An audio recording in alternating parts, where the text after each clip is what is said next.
One in a million. One in a million. One in a million. One in a million.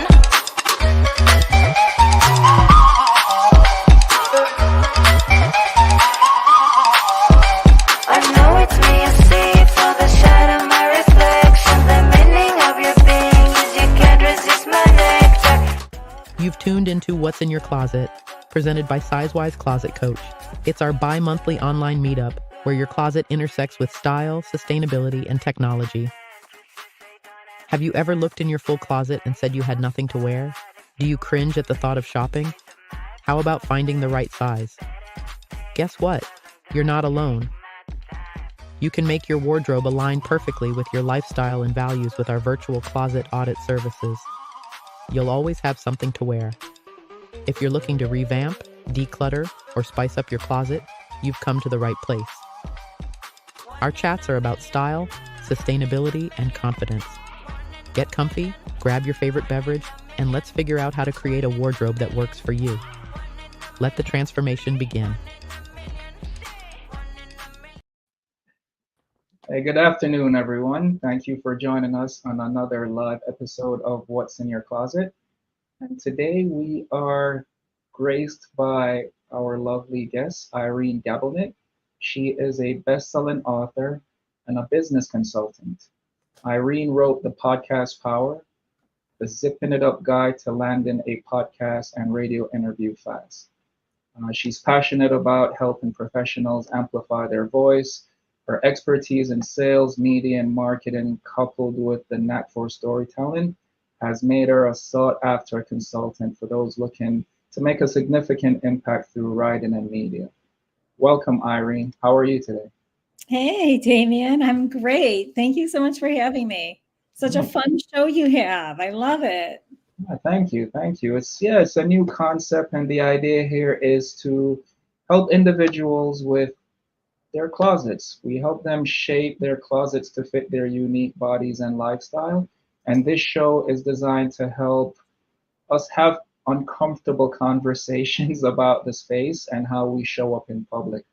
So before we get started with questions, whether it's from the audience or myself, please give us some more information about who you are and how you got started. Oh, yeah. Thank you. So I know we talked before, and I've been in sales and marketing for over 27 years. All the way back, I like to call them my real life Mad Men days, like that TV hit show where I worked at Kiss 98.5, the #1 hit music station, my favorite radio station as a marketing consultant.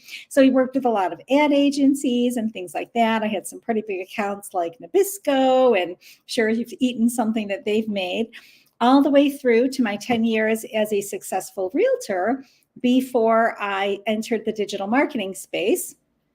Now I'm kind of a digital nomad, so it's kind of interesting. I've had some other ideas for segments on your show on traveling, being a digital nomad, what's in your closet, what do you pack, what do you leave? But anyway, that's not our topic for today. But it all started out, I was a realtor, and I don't want to go too much into the story, but my sister had passed, and I discovered that she had always wanted to be an author. And I always felt this pull to do something more, that I wanted to make more of an impact. So finally in 2017, I wrote my first book, which was called Zipping It Up, How to Lose 5 Pounds Fast and Look Great in That Little Black Dress. So this is my very first book of many. Now I've written many. I'm a 2 times over international best-selling author. So it's been a really fun ride. And now I've just been really teaching people, educating people, and consulting on sales, marketing, and media. I've been very blessed to help people write their first book, and now primarily helping people get in the media on podcasts, radio shows, cool shows like yours, and TV shows. So that's really kind of what I'm focusing on right now based on my Podcast Power. It's my best-selling ebook. So yeah, that's just a little bit about me. And I'm really excited to talk about this topic today because I have been using these old school sales techniques even today to dress up for interviews that are audio on the phone or even sales calls. So I'm really excited to talk about that with you today. Yeah, please. We'd love to get into it. So In your book, Zipping It Up, you offer weight loss systems that help people look and feel great about what they wear every day. How important do you think it is for professionals to feel confident in their appearance, even when working remotely or on phone calls? Honestly, Damien, I think it is one of the most important things. I mean, come on, if you don't feel good about yourself, you look in your closet and you're like, "Oh, I have nothing to wear, nothing fits." You don't feel good. You don't feel confident. And I don't care, whether they can see you or not, it comes out in your voice. And there are studies out there, and even job recruiters have proven and will testify that getting dressed up in a suit and feeling good for yourself, even on a phone job interview, increases your rate of success, like magnified. And it's the same with the media. I was interviewed a couple of weeks ago. I don't think I told you this. It was called the Law Enforcement Show, and I was sharing a very personal traumatic experience that I went through. This show is syndicated to 115 radio stations across the globe and averages a download of every episode between 2.5 to 4 million downloads. So I was a little bit nervous, and I've been doing this a long time. It was a phone interview, completely audio. And I put on my makeup just like I was getting ready for a Zoom. I got everything ready, made sure that there was no, sound interruptions going to happen. And I put on one of my favorite cute outfits, and I got ready for that interview. And I have to say, I think I crushed it. It went really, really well. So for anything you're doing, even, lining up a date with some hot new hottie, right? You want to feel good and dress up for that call. Why not? Absolutely. Yeah. Can you share some more details about that? Because I think thinking about what you just shared, right now, a lot of us are working from home and we're doing the Zoom or Google Meet thing. And there is still a casual approach to that, right? I mean, neck down or waist down, whatever you choose. How significant do you think dressing up, even on a phone call where you're not being seen, is? And how does it affect you psychologically and physiologically? Like, what was your own experience in doing that? Well, you want to be comfortable, obviously. And I'm not going to lie to you. I have worked from my pajamas. I've done live trainings, audio trainings in my comfy PJs on certain days, but definitely for more special things, I get dressed up. And I could have thrown on my favorite sweatpants, below my uh, red top that I kind of model the whole Steve Jobs, just wear the same thing every day. I have certain tops that I'm like, oh, interview, throw it on. I don't have to think about it. People always tell me I look great in red. I feel great in this shirt. Very confident. And but today I put on a cute little mini skirt, with my top. So I'm not wearing sweatpants today. Yesterday, when we met for our pre-interview, I did have on my favorite yoga pants. so there you go. But today we're live. It's the real deal. Definitely, I was even going to break out the new makeup that just came in, but I didn't have time. So I was running a couple minutes late. But yeah, no, I think it's really important for sure. Even the jewelry that you wear, your style. I painted my nails for the interview. You want to feel sharp. You want to feel good. And if you don't know where to start, you don't have to do it alone because Damien has a team of amazing people that can help you get ready. Absolutely. And thank you for that plug. Of course. That's why we're here. You're awesome. In today's digital world, why do you think traditional tactics like dressing up for a phone call can still hold power, especially in sales and client relationships? Because I've been seeing a lot of pushback from this. A lot of folks, especially post pandemic, they reject the thought of dressing professionally. And I think there's a singular idea of what dressing professionally means. What's your take on that? That is an excellent question. And, back when I was pounding the pavement, driving to businesses, Guys, I mean, I'm old school. We didn't have the internet. The only thing that we used the internet and computer for was like printing out proposals and doing graphs and charts and things like that. We actually had to flip through the phone book and look up phone numbers to call businesses to schedule appointments. Can you imagine? Like, what would we do? You guys have it so easy now. I mean, we still wore pantyhose back then. I got dressed up, I wore a suit. This is before Casual Friday was even a thing. And so, even when Casual Friday came around, if I had a really important client call that day, you want to believe I had my best suit on. And even just making those phone calls to get in the door, even as a realtor, I would definitely feel more confident, more positive if I would like go in my office, sit at my desk, get dressed up, actually, feel like a successful realtor in my suit or my summer dress, and even as I was transitioning out of real estate after being in it for 10 years, you're seeing so much more casual dress. It was getting way more lax.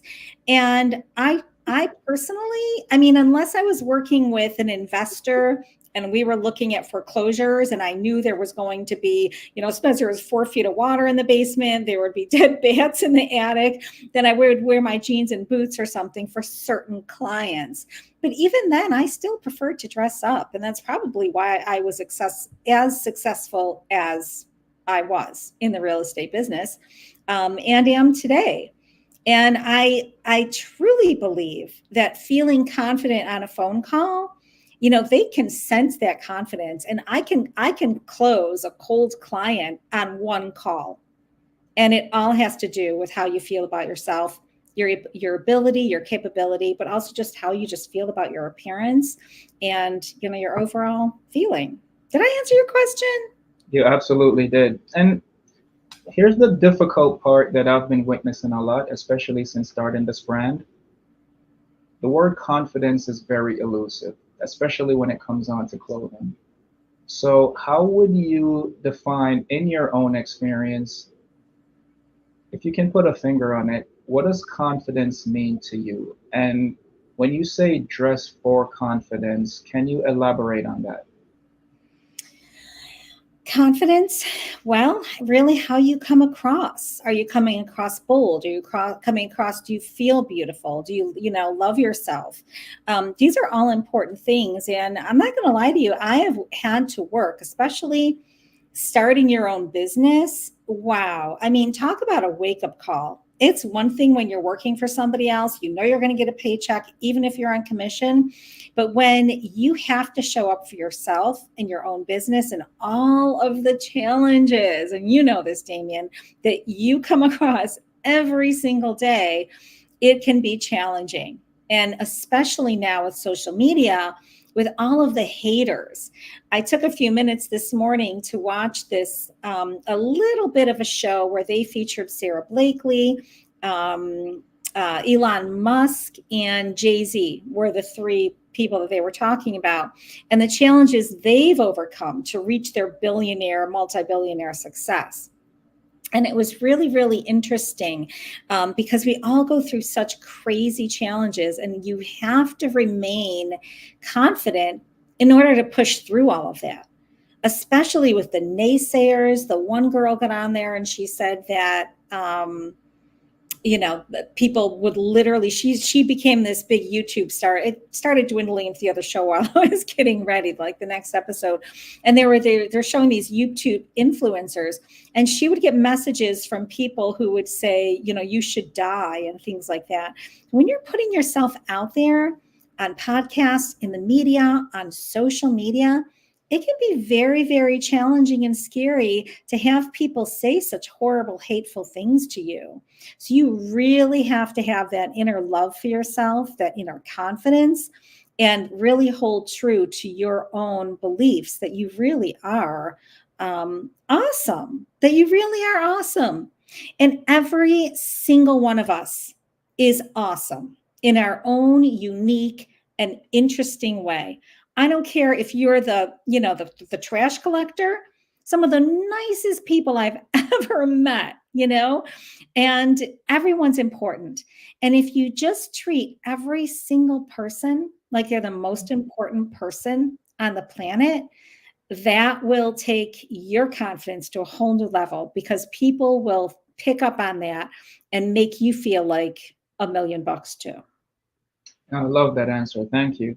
And yeah, I mean, I have personal experiences that challenged my confidence. And a big part of it is, coming from the islands and being new to this environment and this ecosystem. And even growing my hair was a big challenge because we're all judged before we get to know each other.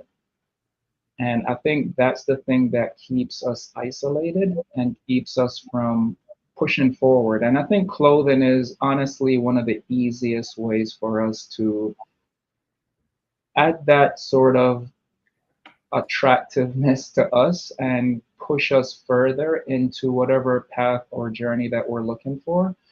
And so, yeah, I think confidence goes beyond our closets. It's a bigger calling. And I think once we understand what that thing is that is calling us, regardless of the comments that people make, regardless of the stares that we get, it's almost irrelevant to a certain point. And granted, I'm not saying ignore all feedback. Feedback is good in some instances, but aligning who we are with the community that we live in is a big part of it. So the next question that I have for you is, many believe that only face-to-face interaction requires a polished appearance. How would you argue that dressing up for a phone call, virtually meeting someone, is just as crucial for making a lasting impression? Well, I'm old school, and I cannot tell you how many clients I have when they say, do you want to get on Zoom? Do you want to get a call? Do you want to do a club? A lot of times, and I used to do this more so than I do now, I would do audio private rooms on Clubhouse in my private house. And even for those audio conversations, you can still see a picture, but it's just a photograph. It's not, really you. But to hear that voice, your confidence really has to shine. Because if you're not face to face with that person, it is much harder to build that know, like, and trust that you need to have with that potential client or customer for them to whip out that credit card. And so it's even more important, I think, to feel that confidence and have that energy and that, ability to be able to get them to say, okay, I'm ready to do business with you on an audio call. It's even more important than it is on a Zoom call, because they can see you. They can see that you're professional. So you really have to come across and play that part, or you're probably not going to get the business. So when Irene is having a bad day, where do you find your confidence? Lots of different things that I do. Excellent question. Exercise. I'm still getting a little bit over this virus. I was very disappointed that I slept in this morning, but sometimes you just have to do what your body needs. But I'll get it in this afternoon. We've got a beautiful sunny day, so I'm going to go for a walk instead of my early morning run. That's okay. But exercise, any type of exercise. I don't care if it's a 5-minute core workout or, get down and just pull out the yoga mat and do some push-ups. Music, super powerful. There are a few songs that I play oftentimes right before my interviews. I love Who Says by Selena Gomez, because it's just such an empowering song. Unstoppable by Sia. And there's one more thing, and I don't know if we're allowed to use any rough language on the show, so I always want to be very respectful of that. Go ahead. If it's in the song, say it.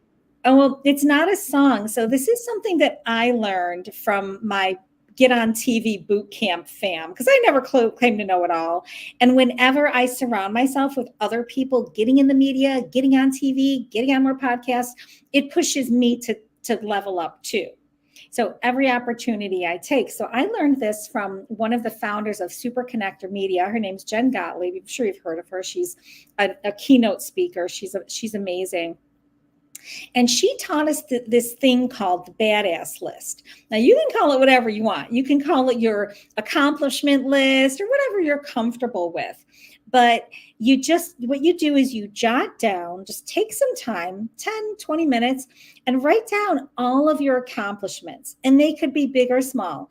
I mean, two of my biggest accomplishments are bringing two amazing, beautiful girls into this world. My children are my why, they're what I live for. To, that time that I surfed the crazy waves in Hawaii, even though I'm terrified of deep water, whitewater rafting, class 5 rapids. I'm a little bit of an adventure adrenaline bug. I've gone skydiving, writing my first book. It could be, crushing grandma's best recipe that you love and their family loves how you cook on Sunday afternoon dinner, whatever it is. Just write a list of things that you're proud of, that you've accomplished. And it could be, graduating high school, anything that you are proud of yourself. And so if you're feeling a little bit discouraged, right before that interview or that sales call or whatever it is that you're doing, job interview, whatever, right? Lining up to, calling that guy back for the date, whatever it is, right? Pull out that list. And I am telling you, when you pull out that list and you read it, it really makes you feel better, like instantly. And I'm going to leave one more thing because this is one of my favorite, most important things that I do. And I practice this every single day, and that's gratitude.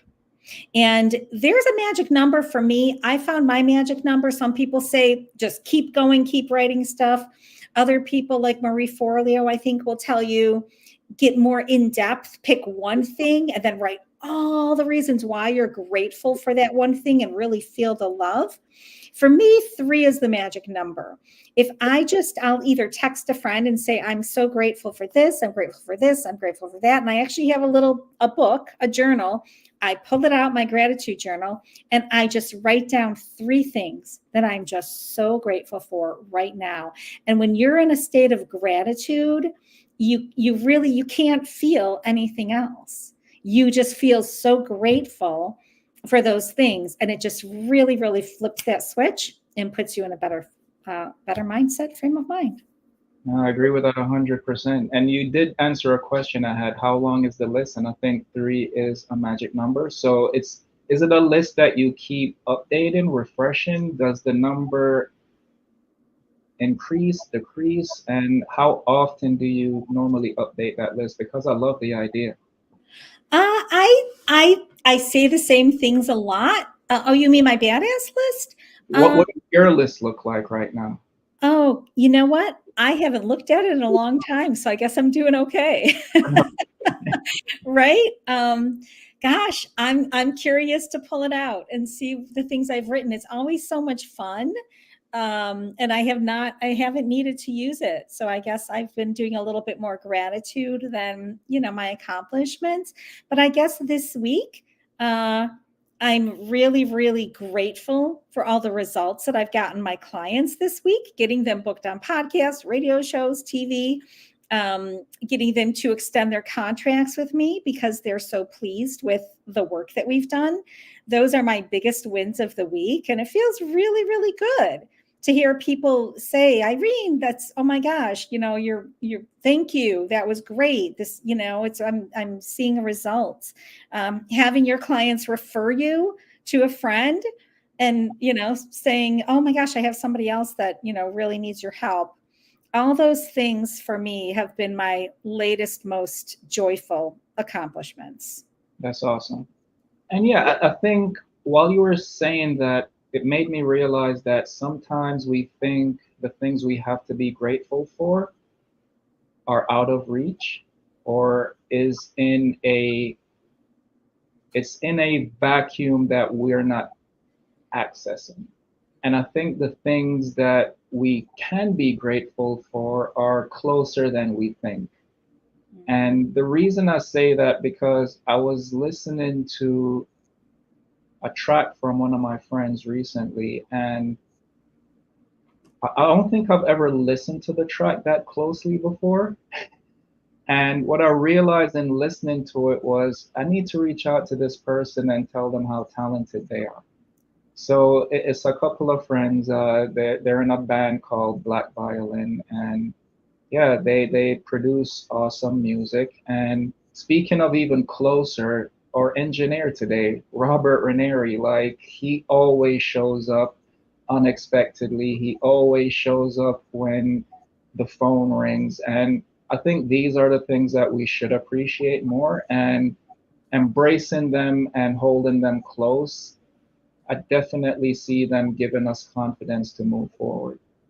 Now, the show is called What's in Your Closet, so I do have a few questions about the stories hanging in your closet. So, if you wouldn't mind sharing with us, are there any pieces that you would like to talk about that you own that are memorable, that you always go to?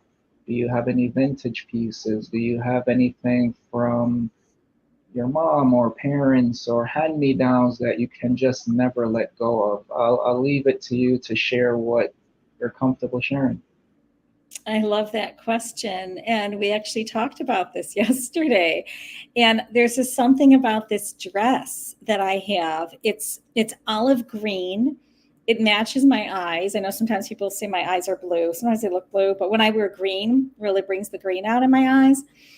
I remember buying this dress. At the time, I was 29. I was turning 30. I was single, but I was dating some hot men, so it was fun. So having a great time. I was mountain biking. I was doing a lot of fun things, whitewater rafting, skydiving.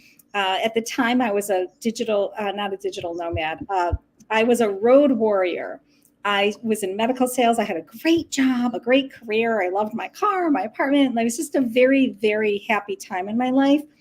And because I was doing so much mountain biking, I mean, I was in the best shape of my life. And I bought this dress. I remember just stopping at the mall on my way home from a business trip. And I bought it for my 30th birthday party. And it's just a cute little zip up, simple, very simple, almost like a fake suede kind of, but very light summer material. And I ended up even wearing this dress a few years later at my wedding rehearsal dinner the night before our wedding. And I still have it. And I can still get it on. I'm not going to lie. I need to drop a few pounds before I feel confident in it. But I'm working on that as I'm getting over my virus and starting to run every morning again. And I know I'll be back in it, no problem. I just have to follow all the tips in my book. But I love that dress. I love it. And even when I travel, it's one of my go-to, pick my favorite dresses. It's usually one of the top on my list. I love wearing it to rooftop cocktail parties, and it's just the perfect, very classic piece. So yeah, that's one of my favorite dresses. Awesome. And what's the newest thing you bought for your closet? Oh, you know what? I'm really overdue for a shopping trip. I did go shopping about a week ago, and I put on some really cute dresses. And because I put on a few pounds with this virus, I didn't buy them. Like I refused to buy them until I put them on and feel like I'm rocking it. I'm trying to think, what is the most recent? I do that. I stop buying stuff unless I'm at my perfect weight. And then I treat myself as soon as I feel like, okay, yeah, now I'm like rocking the bikini, whatever. I'm trying to think. It's been too long, Damien. Maybe I do need your help. I'm trying to think the most recent shirt. Well, this is fairly new. I just got this not too long ago. It's just a plain comfy red top. We were just the girls and I were at the mall, and I was like, "Oh, this is cute." And I guess that's it. Sorry, I don't have No apologies. I mean, this is a part of it. shoes. I got some new running shoes. Somebody actually stopped me. I was out the other day at a restaurant, and I'm not even kidding you. Somebody stopped me and said, "What kind of shoes are those? Are those like hikers?" And they're kind of like a trail runner / hiker, but they're just running shoes. But they do look like my hikers a little bit. And I said, they're just my running shoes. And this is weird because somebody this guy stopped me to ask me about my shoes. So I guess I got some stylish running shoes. And that's another thing, right? When you love your running shoes, you're more likely to put them on and go for a run. Speaking of running shoes, I've had mine for over a decade, and they're wearing thin. But I love them so much that I'm finding it hard to get rid of them. So the sole started falling apart. And just to show you how much I love these shoes, I started holding up the sole with duct tape, and I ran them recently. So I know it's time to retire them, but yeah, I get it. When you have a good pair of running shoes, you always want to run. So Irene, I want to thank you for taking the time today to talk to us about your overall experience in the space as a professional, the things that you do, and how you're helping people. And I think what you do is tremendously helpful in the space. And I'd like to leave you with the last word. Is there anything else that you would like to share with our audience and yours? Well, first of all, Damien, thank you so much, and right back at you. Love what you're doing. I think it's so important. I do want to say I can come back another topic and talk about my reading glasses and how I have different ones to match different outfits. But I read somewhere that when it makes you look older. You're actually dating yourself when you're matching your accessories to your clothes. Very outdated back when I was growing up, you had to change your purse with every outfit, shoes, everything matched, very, matching lipstick. So, maybe another topic for another segment would be to talk about how to dress and look younger, so always want to set up the next appointment, right? Absolutely. The perfect sales pitch. Irene, it was a pleasure. Enjoy the rest of your day, and I'm sure we'll reconnect. Thank you. You too, Damien. Have a wonderful day. You too. Take it easy. Thanks for being a part of our community. We hope you're leaving with inspiration, actionable tips, and a renewed sense of purpose. Keep in mind, we do this twice a month, and we'd love to see you again. If you enjoyed today's chat, please share and follow us to stay updated on all our future sessions. Until next time, keep styling, keep smiling, and remember, your closet is a canvas and you are the artist.